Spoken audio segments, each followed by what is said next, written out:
오늘 세월을 아끼라. 제가 주보와는 다르게 본문과 제목을 좀 바꿨습니다. 죄송하고요. 세월을 아끼라라는 제목으로 같이 은혜를 좀 나누도록 하겠습니다. 하나님이 오늘도 지혜 주실 줄 믿습니다. 여러분들은 이제 연말이 되면서요, 올 한 해를 이렇게 돌아보게 되잖아요. 여러분들에게 올 한 해는 어떠셨습니까? 저는 몇 달 전에 참 기도가 안 되는 순간이 있었습니다. 뭐 여러 가지 이유였던 것 같아요. 염려도 좀 있었고요. 걱정, 염려도 좀 있었고, 뭐 슬럼프 아닌 슬럼프 같은 그런 마음도 좀 있었던 것 같고요. 그리고 사실 좀 꾀도 났었던 것 같아요. 분주하고 정신없다는 핑계들로 조금 꾀를 부렸던 것 같습니다. 그러다 보니까요, 이게 기도가 막히더라고요. 기도가 막히고 기도가 잘 안 돼요. 여러분들은 그런 때 없으셨나요? 그런데 정말 이 기도가 잘 안 되고 기도의 시간을 견뎌야 하고, 그리고 항상 예배 자리에 나와 있지만 주님이 찾으시는 그 한 예배자가 되지 못하는 제 자신을 보면서도 그냥 이렇게 굴러가는 거예요. 그냥 이렇게 흘러가는 거죠. 그러니까 그런 모습을 보면서 나 자신이 껍데기처럼 느껴지던 그런 순간들이 있었습니다. 그런데요, 그때 하나님이 저를 정신 차리게 하신 방법이 있었어요. 그게 뭐냐면, 제 주변에 왜 그렇게 환자들이 많은지 환자들을 자꾸 만나게 하시는, 갑자기 얻은 심각한 질병 또는 마음의 문제 또는 가정의 문제들로 몸과 마음의 상처를 입은 사람들을 유독 많이 만나게 하셨어요. 그러면서 주님이 저에게 깨닫게 하신 것이 무엇이었냐면, 조금만 눈을 돌려보면 이렇게 기도가 필요한 사람이 많고 위로가 필요한 사람이 많은데, 나의 힘듦과 나의 염려와 또는 꾀를 부리는 내 모습에 내가 그들을 제쳐놓은 순간 영혼들이 죽어가고 있구나. 그걸 주님이 깨닫게 하셨어요. 그러니까 빨리 정신 차려. 지금 네가 이럴 때가 아니야. 너 지금 기도할 때야. 라고 주님이 제 마음에 계속 마음을 두드리시는 것 같았습니다. 그것이겠죠. 너 지금 염려할 것들도 있고 걱정하는 것들도 있고 좀 꾀도 나고 그래, 피곤하기도 하고 하겠지. 그런데 너 지금 네가 서 있어야 될 자리를 지켜야 돼. 네가 마땅히 서서 살아가야 될 자리를 떠나서는 안 돼. 그걸 주님이 저에게 자꾸 요구하시는 것 같았습니다. 그래서 감사하게도 그분들을 목록을 이렇게 정리해 보니까 아주 한가득이에요. 한가득. 기도가 필요하신 분들을 정리해 보니까 한가득이에요. 그분들을 붙잡고 그들의 이름을 부르는 것만으로도 새벽에 기도 시간, 한 20분 정도의 기도 시간을 너끈히 채울 만큼 그만큼 많은 기도 제목들을 보게 하시고, 그래도 또 감사하게도 하나님이 저에게도 그리고 그분들에게도 기도에 응답을 주시며 기도가 이렇게 점점 회복되어 가는 그런 경험을 얼마 전에 저에게 경험하게 하셨었어요.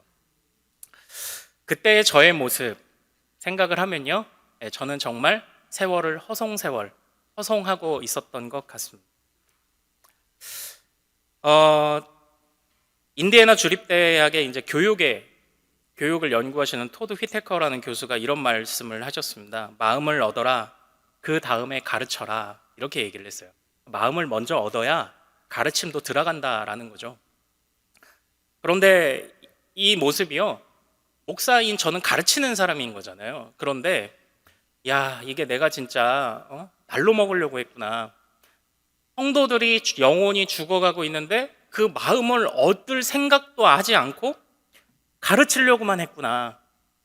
그들의 마음을 외면하고 있었구나. 그러니까 우리가 같이 신앙생활을 하는 것은 주님이 우리를 강권적인 역사로 우리를 이끌어 가시는 부분도 물론 있지만, 우리 성도들은 함께 멱살 잡고 끌러가는 게 아니잖아요. 멱살 잡고 끌고 가는 게 아닌 거잖아요. 함께 가는 거잖아요. 끌고 가는 것이 아니라 함께 따라오게 만드는 것이 이게 저의 역할이고 사명일 텐데, 그걸 저는 잊고 그렇게 허송세월을 하고 있었다라는 거죠. 여러분들은 어떠신가요? 여러분들이 이런저런 일들에 불평하고 원망하고 또는 두려움이나 또는 꾀가 나서 잠시 우리의 영혼들을 돌보지 않는 그 사이에 혹시 영혼들이 우리가 마땅히 서서 돌봐야 할 그런 영혼들이 죽어가고 있지는 않습니까? 오늘 우리가 읽은 이 본문에서 바울은요, 세월을 허송하는 자들에 관해서 경고하고 있습니다. 우리 15절 말씀 다시 한번 같이 읽어볼까요? 자, 시작. 그런즉 너희가 어떻게 행할지를 자세히 주의하여 지혜 없는 자같이 하지 말고 오직 지혜 있는 자같이 하여. 네. 여기서 우리는 두 가지 대비가 되는 그런 모습을 볼 수 있습니다. 지혜 없는 자와 지혜 있는 자. 지혜 없는 자는 곧 세월을 허송하는 자이고요. 지혜 있는 자는 곧 세월을 아끼는 자일 것입니다.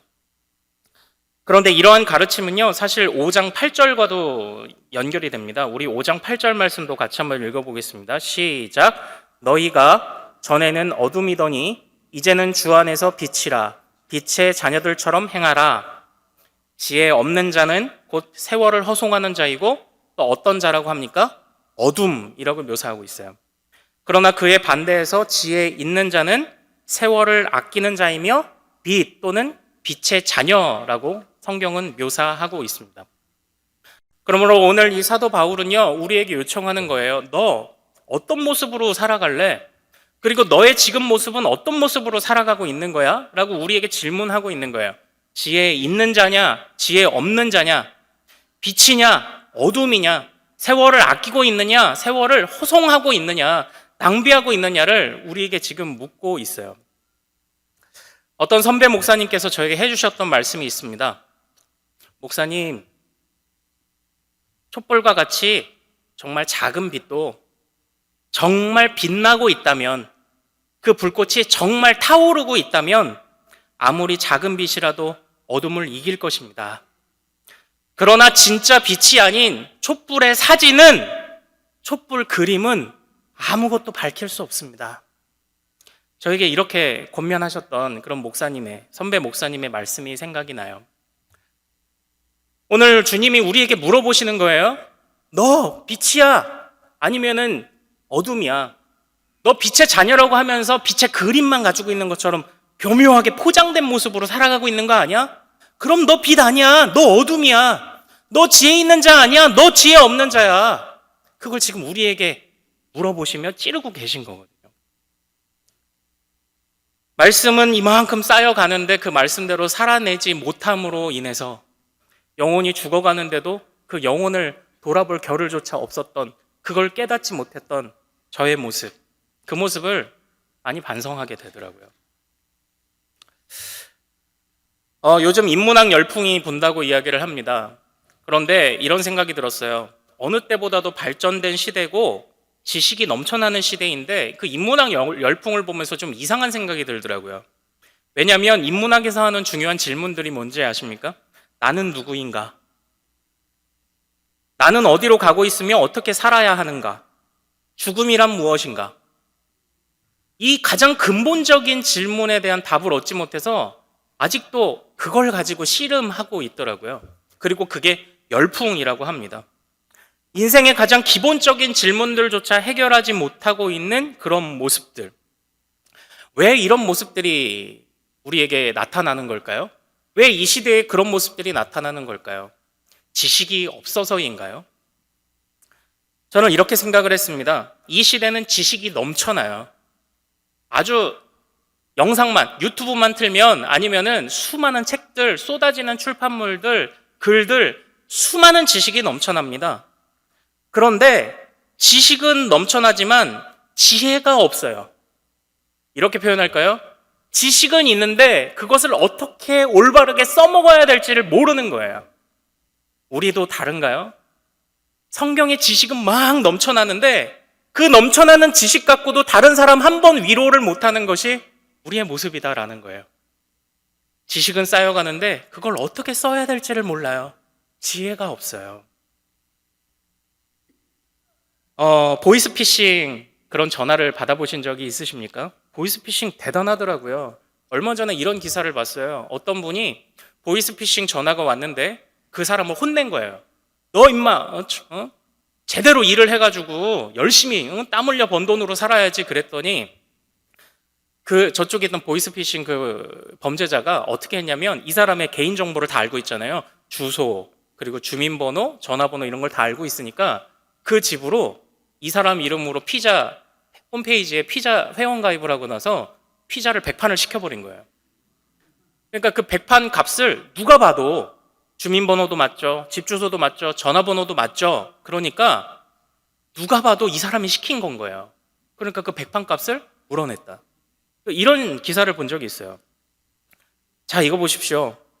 보이스피싱 또는 요즘의 범죄들을 이렇게 말하지 않습니까? 지능범죄라고 이렇게 얘기하지 않나요? 이 시대는요, 무식해서 죄 짓는 게 아니더라고요. 오히려 지식이 넘쳐나서 새로운 죄를 만들고 있어요. 보이스피싱 하는 사람들, 죄 짓는 사람들 얼마나 똑똑한 사람입니까? 그런 새로운 죄를 만들어내고 있더라고요. 그러니까 이 시대는 지식이 없어서 죄 짓는 그런 시대가 아니에요. 지식이 없어서 세월이 악한 그런 게 아니에요. 지혜가 없어요. 그것을 어떻게 써야 될지 몰라요. 그 지식이 자꾸 삐뚤어지게 써지는 거예요. 지식이 넘쳐나면 내가 마치 어떤 사람이 된 것 같고 또 마치 무엇이라도 할 수 있는 것 같지만 나타나는 열매는 빛이 아니라 어둠인 시대를 우리가 살아가고 있고 그 화살을 우리도 피할 수 없다라는 것이죠. 우리도 이 화살을 피해갈 수가 없습니다. 그렇다면 이러한 시대 속에서 그리고 더군다나 그 시대를 이겨내지 못하고 영혼을 돌보지 못하고 하나님의 일을 생각하지 못하고 우리도 똑같이 지혜 없는 자처럼 세월을 허송하며 어둠 가운데 살던 우리들은 어떻게 해야 이런 모습들을 극복하며 이겨낼 수 있을까요? 우리 5장 18절 말씀 좀 같이 한번 다시 읽어볼까요? 자, 같이 읽겠습니다. 시작. 술 취하지 말라. 이는 방탕한 것이니 오직 성령으로 충만함을 받으라. 여기서 또 한 가지 대비가 되는 말씀을 주고 있습니다. 바로 어떤 것입니까? 술 취하지 말라. 그리고 성령의 충만함을 받으라. 그러니까 술에 취한 자와 성령의 충만한 자를 또 대비해 주고 있는 거예요. 앞에서부터 우리가 살펴왔던 것들하고 다시 한번 점검해 볼까요? 지혜 없는 자는 세월을 허송하는 자이고 어둠에 있는 자이고 술 취한 자이다. 그러나 지혜 있는 자는 세월을 아끼는 자이고 빛이요 빛의 자녀요 성령의 충만함을 받은 자이다. 이걸 말해주고 있는 거예요. 결국 그러므로 오늘 이 말씀에서 사도 바울이 이 시대의 어두움, 지식은 넘쳐나나 그 지식을 바르게 사용할 수 있는 지혜가 없는 이 시대 가운데 어두움이 가득하고 빛의 자녀라고 하는 사람들이 가득하지만 빛의 껍데기만 가지고 있는 사람들 속에 사도 바울이 무엇을 권면하고 있습니까? 성령의 충만함을 받으라. 이렇게 얘기를 하고 있는 거예요. 우리 사랑하는 대전중앙의 모든 성도님들 성령의 충만함 받으시기를 소망합니다. 성령으로 여러분들의 마음을 점검 받으셔야 돼요. 성령으로 점검 받으셔야 돼요. 사도 바울은 18절 이후에 계속적으로 성령의 충만함을 받는 모습이 어떤 것인지를 서술하고 있습니다. 19절부터 이어지는 이야기인데요. 신령한 노래를 부르라, 주께 노래하라, 찬송하라, 범사에 하나님께 감사하라, 그리고 맨 마지막에 피차 복종하라 라는 말씀을 주고 있는데요. 그 중에서 우리가 눈여겨봐야 될 건 21절에 그리스도를 경외함으로 라는 단어예요. 자, 그러니까 이렇게 연결을 해보죠. 어떻게? 이 모든 어두움들을 극복하는 유일한 방법은 성령의 충만함을 받는 것인데 성령의 충만함을 받아서 우리의 삐뚤어진 마음의 방향성을 바로 잡아야지 지식도 올바르게 쓸 수 있는 것인데 빛의 껍데기가 아니라 진짜 빛의 자녀로 살 수 있는 것인데 성령의 충만함을 받으려면 어떻게 해야 되느냐? 하나님을 경외하는 것 안에서 살아야 한다. 이렇게 얘기해 주고 있습니다. 경외함 안에서 살아라. 하나님을 경외하며 살아라. 그게 성령의 충만함이라고 말해주고 있는 거예요. 같이 한번 따라할까요? 성령의 충만함은 하나님을 경외하는 것이다. 세월을 아끼는 것은 하나님을 경외하는 것이다. 이게 지금 이렇게 두 가지 구도로 너 이렇게 살 거야, 이렇게 살 거야로 지금 우리를 계속 초대하고 있는 거예요. 하나님을 경외하면서 사는 것, 그것이 성령의 충만함이고요. 그래야 우리가 비로소 우리가 가지고 있는 지식들을 바르게 사용할 수 있다라는 거예요. 껍데기가 아니라 진짜 빛으로 살아갈 수 있다라는 것입니다. 하나님을 경외하는 것은 무엇입니까? 하나님을 경외하면서 사는 삶은 어떤 삶이요? 어떤 모습인가요? 이제 연말 되면 음주운전 단속을 많이 하잖아요. 그런데 음주운전 단속할 때 이렇게 뭐 연예인들이 일일 경찰이 되어서 음주운전 단속 현장을 이렇게 좀 점검하고 하는 그런 프로그램들을 이제 때때로 보게 되지 않습니까? 그런데요, 그때 보면은 이런 풍경이 꼭 나와요. 저기 내려보세요. 나 술 안 먹었습니다. 불어보세요. 안 불어도 됩니다. 막 이런 사람들이 있잖아요. 그럼 경찰들이 이래요. 그럼 안 부를 거면 이 줄 따라 걸어보세요. 이래요. 이 줄 따라 걸어보세요. 이런다고요. 그러면 나 괜찮습니다 하는 사람이 그 줄 따라 걸으면 어떻게 되나요? 삐뚤빼뚤 걸어요. 삐뚤빼뚤 걷는다고요. 나 괜찮아. 술 안 취했어. 근데 삐뚤빼뚤 걷는다고요. 괜찮은 거예요? 안 괜찮은 거예요? 안 괜찮은 거죠. 안 괜찮은 거예요. 괜찮다고 하지만 괜찮지 않은 거예요. 이 모습이 지금 이 시대의 모습입니다. 빛인 것 같다고 말하지만, 괜찮다고 말하지만 빛이 없습니다. 괜찮다고 말하지만 괜찮지 않습니다. 내가 마치 무슨 사람이 된 것처럼 지식을 쌓아가지만 무슨 사람이 되지 못한 것입니다. 삐뚤빼뚤 나아가는 바로 그런 모습인 거죠. 그렇기 때문에 괜찮지 않은 사람이 자신이 괜찮지 않음을 바로 깨닫는 것이 이 시대에 필요한 것이 아닐까요? 내가 괜찮다고 착각하는 사람들을 바로 깨닫게 해주는 게 그게 이 시대에 필요한 건 아니겠습니까? 신앙 안에서도 마찬가지입니다. 경외함이라는 것은요, 우리가 끊임없이 하나님 앞으로 나아가서 하나님 앞에서 내가 괜찮지 않음을, 내가 여전히 죄에 빠져 있음을, 여전히 내 안에 못난 습관들이 남아있음을 날로 깨닫는 것, 이게 경외함이에요. 하나님 앞에서 나의 괜찮지 않음을 끊임없이 느끼는 것, 경외함. 그래서 주님, 나는 괜찮지 않습니다. 주님, 나는 삐뚤어졌습니다. 이것을 주님 앞에 끊임없이 고백하는 삶, 거기서부터 성령의 충만함이 온다라는 거예요.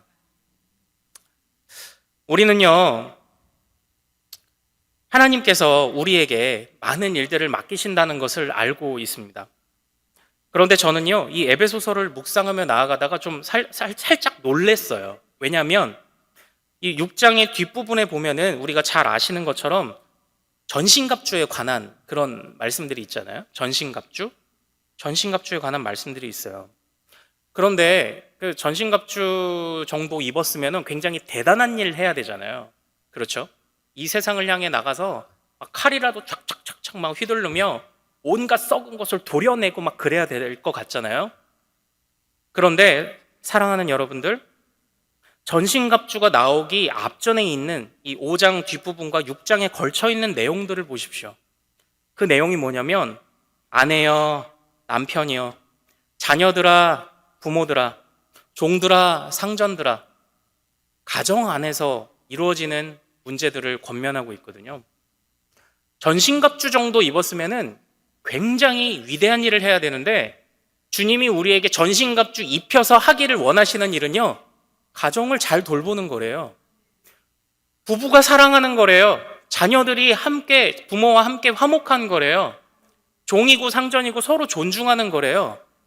저는 여기서 살짝 놀랐어요.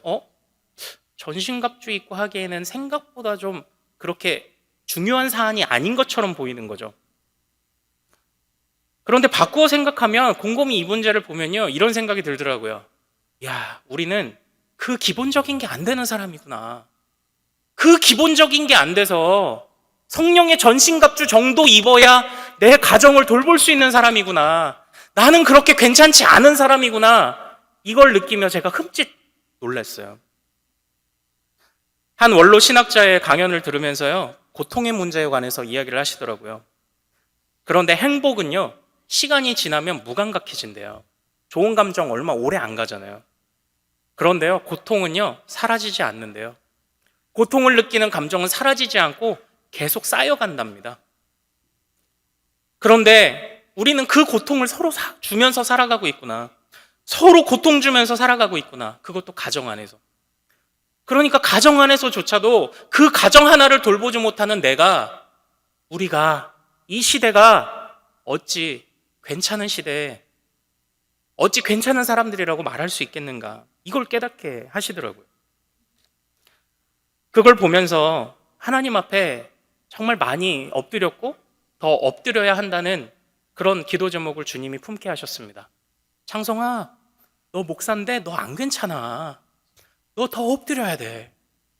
너 지식 많이 갖고 있지? 너 말 잘하지? 아무 소용없어. 그래도 영혼들 죽어가는 것도 못 보고 있는 너를 봐. 그걸 주님이 연말에 자꾸 보게 하시는 거예요.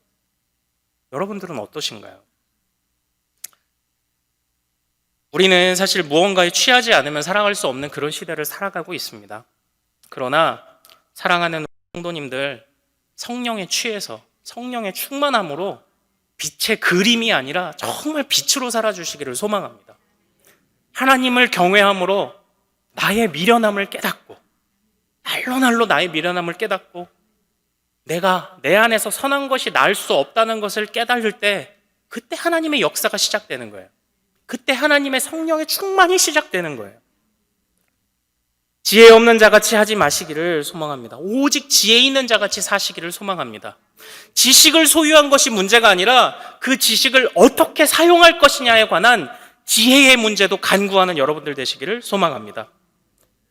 그렇게 이 악한 시대 가운데 세월을 아끼시며 여러분들이 사시기를 소망해요. 2002년도에 노벨 경제학상을 받은 그 한 학자가 있습니다. 다니엘 카너먼이라고 하는 학자가 있어요. 근데 이 학자가 심리학자이기도 해요. 경제학자이면서도요. 이 학자가 했던 한 연구가 있습니다. 사람이 고통을 느낄 때 그 고통이 해결되지 않은 채로 그냥 남으면, 뭐 당연한 얘기일 수도 있는데, 고통이 해결되지 않은 채로 남아 있으면 그러니까 굉장한 이제 마음의 영혼의 상처를 입는다는 거예요. 그런데 고통이 아예 없는 게 아니라 고통이 있었지만 그 고통이 강도가 점점 이렇게 줄어갈 때는, 강도가 좀 줄어들 때는 그래도 그 고통을 고통으로 기억하는 게 아니라 다행이다, 이렇게 기억을 한대요. 그러니까 이 세상에서 어떻게 행복하게 살 것인가, 이제 이런 연구들을 하는데, 고통이 없을 수는 없으니까 고통 중에서 그 고통을 이렇게 좀 완화시키면 고통을 기억하는 게 아니라 마지막에 그래도 다행이다만 기억에 남더라라는 이런 연구를 했어요. 결국 그러면서 그 사람이 말하는 게 이런 것입니다.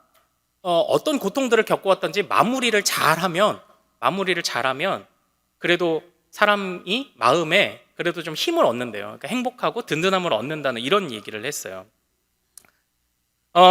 그런 이야기들을 조금 대입을 해보면 지금 12월이 정말 중요한 달이라고 생각을 합니다. 지나온 시간들 속에 고통도 있을 거고요. 미련함도 있을 거예요. 그런데 이 12월을 잘 정리하면 그래도 우리 마음에 그래도 괜찮았다, 다행이다 하는 감정이 남을 수 있다라는 것으로 좀 한번 생각을 해봤는데요. 우리는 이 지나온 시간들을 돌아보면서 우리가 어둠에 거하지는 않았는지, 지혜 없는 자처럼 살지는 않았는지, 빛의 껍데기로 살지는 않았는지, 영혼들이 죽어가는데 그걸 돌보지는 못했던 것은 아닌지, 그것을 좀 잘 점검하시기를 원해요. 그래서 찾아가야 할 사람 찾아가고, 기도해야 할 사람 기도하고, 무너진 나 자신도 하나님 앞에 끌어올리고, 그래서 좀 마무리를 잘 하시는 이 12월이 되었으면 좋겠습니다. 그리고 저는 항상 이렇게 믿습니다. 신앙은 나 혼자만의 싸움이 아니에요. 나 혼자 싸우기도, 나 혼자 노력도 하지만, 나도 노력하지만 하나님도 함께 우리와 애쓰고 계시다는 것, 저는 이것이 믿음이라고 믿습니다.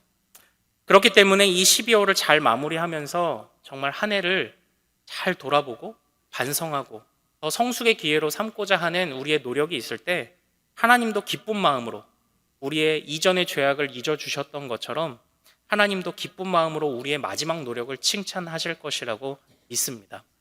아무쪼록 세월을 아끼고 지식보다는 지혜를, 빠르게보다는 바르게를, 그것을 추구하며 살아가시는 여러분들 되시기를 소망합니다. 우리 같이 기도하겠습니다. 이 시간 좀 합심하여 우리 기도 제목으로 우리 통성기도 할까요? 우리가 돌아보지 못하는 사이에, 우리가 꾀가 나고 우리가 지쳐있는 사이에 정말 기도가 필요한 영혼들이, 죽어가는 영혼들이 있지는 않았는지,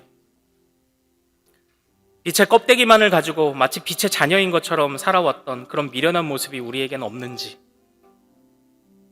이 악한 시대 가운데서 그것을 거스르며 세월을 아끼며 살지 못하고 성령에 취해 살지 못하고 성령의 충만함으로 살지 못하고 하나님을 경외함으로 살지 못했던 그런 미련한 우리의 모습을 돌아보며 주여 지나간 우리의 모든 잘못은 잊으시고 이 12월에 나를 다시 새롭게 하시며 성숙케 하셔서 주여 하나님 앞에서 내가 저 2019년을 부끄러움 없는 일꾼 되어 맞이하게 하옵소서라고, 내가 끊임없이 영혼을 살리는 사람 되게 해달라고, 나의 가정을 돌보고 나의 목장을 돌보고 나의 이웃을 돌보고 나를 통하여서 그렇게 내 주변이 치유되는 그런 놀라운 열매들이, 빛의 열매들이 나타나게 해달라고 우리 주여 이름 크게 한번 부르고 같이 기도하겠습니다. 주여, 거룩하신 아버지 하나님, 은혜 베풀어 주시옵소서. 하나님 정말 내가 하나님 앞에 미련한 자입니다. 하나님 앞에 괜찮지 않은 사람입니다. 하나님 그러함에도 불구하고 하나님이여, 내가 하나님 앞에서 정말 괜찮은 척했던 것, 내가 하나님 앞에서 정말 빛의 자녀인 것처럼 생각했던 것, 나의 이 미련함, 나의 미련함을 용서하여 주시옵소서. 아버지 하나님, 껍데기로 살아갈 수 없습니다. 아버지 하나님 앞에서 진짜가 되고 알곡이 되어 살아가기를 원하오니 하나님, 주님 도와주시옵소서. 아직도 하나님 앞에서 그럴싸하게 포장된 채로 하나님 앞에서 다 드러내지 못하고 살아갔던 나의 미련한 모습이 있습니다. 하나님 용서하여 주시옵소서. 나의 미련한 생각들 주여 용서하여 주시옵소서. 나의 미련한 모습들 주여 용서하여 주셔서 아버지 하나님이여, 내가 이렇게 아버지 한눈 팔고 있는 사이에 죽어가던 영혼들, 상한 영혼들, 아버지 하나님 그들 돌보지 못했음을 용서하여 주시옵시고 빨리 기도의 자리를 회복하고 하나님 앞에서 나의 미련함을 끊임없이 돌아보며 하나님 주께서 성령 충만 주셔야, 주께서 아버지 하나님 나에게 힘을 주셔야 내가 달라질 수 있음을 끊임없이 엎드려 기도하고 아버지 하나님의 기도의 시간을 더 이상 견디는 것이 아니라 기도로 아버지 하나님 앞에 우리의 믿음의 열정을, 우리의 믿음의 간구를 진실되게 올려드리며 아버지 하나님 다시 그렇게 뜨겁게 이 연말을 보낼 수 있는 우리들 낼 수 있도록 아버지 하나님 인도하여 주시옵소서. 거룩하신 아버지 하나님이여, 소원합니다. 정말 하나님 앞에서 지혜 없는 자라고 하나님 앞에서 어둠에 있는 자라는 책망 듣지 않기를 원하오니 하나님 용서하여 주시옵소서. 오직 주님께서 허락하신, 오직 주님께서 우리를 채우시고자 하시는 그 성령의 충만함으로 성령에 취하여 아버지 하나님 내가 지혜 얻게 하시고 빛으로 살아갈 수 있도록 인도하여 주시옵소서. 거룩하신 주 아버지 하나님, 하나님 앞에 성령이 허락하시는 하나님을 경외함으로 얻을 수 있는 바로 그 지혜가 우리 대전중앙교회 모든 성도들 가슴에 충만하기를 원합니다. 그리하여 이 악한 시대에, 이 세월을 허송하는 이 시대에 그것을 따라가지 아니하고 그것을 역행하며 아버지 하나님 성령의 역풍을 맞지 않고 성령의 순풍의 돛담배와 같이 성령에 이끌려 살아가는 우리들 될 수 있도록 주 아버지 하나님 인도하여 주시옵소서. 하나님, 세월을 아끼는 우리가 되기를 원합니다. 지혜를 구하는 우리가 되기를 원합니다. 빛의 껍데기가 아니라 작아도 활활 타오르는 살아있는 빛이기를 원하오니 주여 그렇게 우리가 어둠을 밝히는 자들 될 수 있도록 인도하여 주시옵소서. 우리의 연약함을 아시는 주님, 우리의 괜찮지 않음을 아시는 주님, 불쌍히 여겨주셔서 우리로 다시금 이렇게 세워 하나님의 선한 일꾼 삼아 주시옵소서. 우리 주 예수 그리스도 이름으로 기도하옵나이다. 아멘.